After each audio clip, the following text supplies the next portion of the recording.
Today's news is regarding RBI's Financial Stability Report 2025. So RBI releases Financial Stability Report. So we can say it's a biannual report. Typically, they release in the month of June and December. This Financial Stability Report assesses health of entire financial system. We can say entire banking system or entire financial system covers banks, NBFCs, and mutual fund and insurance and markets, and it identifies risk and vulnerabilities and give overall financial stability outlook. Suppose if you are preparing for RBI Grade B examination, I can say it's a very important document for your preparation. I would like to discuss some more points from this particular news. So according to this report, India's GDP is growing. India has a strong GDP growth of about 7.8%. So what do you mean by GDP? Gross domestic product. Gross domestic product. That means the money value of all goods and services produced within the territory of India. It is called GDP. So what is the importance of GDP here? India's growth is measured by GDP. The GDP report is released by MOSPI, Ministry of Statistics, Programming and Implementation. This is also a very important question for your examination. So according to this report, GDP growth is increasing. Growth is there, 7.8% in quarter 1, 8.2% in quarter 2. And second one, improved bank asset quality with GNPA at 2.1%. So that means, see, you are seeing a word here, asset. Related to banking, what do you mean by asset? Asset is equal to loan. We have two actions happening in the bank. One is lending loans and another one is accepting deposits. For banking perspective, a bank's asset is its loan.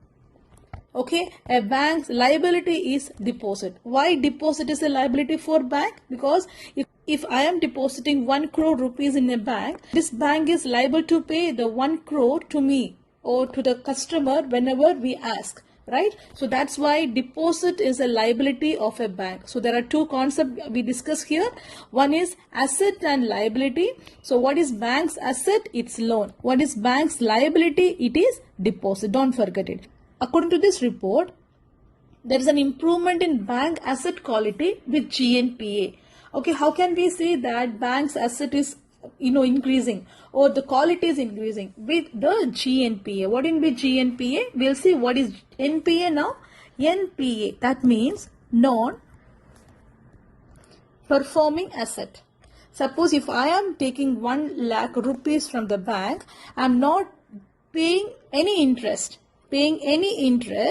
or capital more than 90 days, then that loan become NPA. Non-performing assets. Got it? So what in by gross NPA? That's a GNPA is gross NPA is total NPA before deducting the provisions. So next they told about capital adequacy, support, stability. So what in by CRAR? So it is called capital to risk weighted asset ratio. That's called CRAR. So it measures a bank's capital. We can say it's a bank's capital or strength compared to its risk weighted asset. This is very important for a bank. So it shows how financially strong and safe a bank to absorb its losses. So there are 3 points they told in this particular report. Number 1 is GDP is increasing. There is a growth in GDP. Number 2, bank's asset quality with NPA. NPA is reducing. Okay, and another one is the solid capital adequacy, support, stability. So Indian banks are having good, stable CRAR. Those 3 points they have told. With all these 3 points, we can understand there is a shift in the Indian financial system in a positive growth.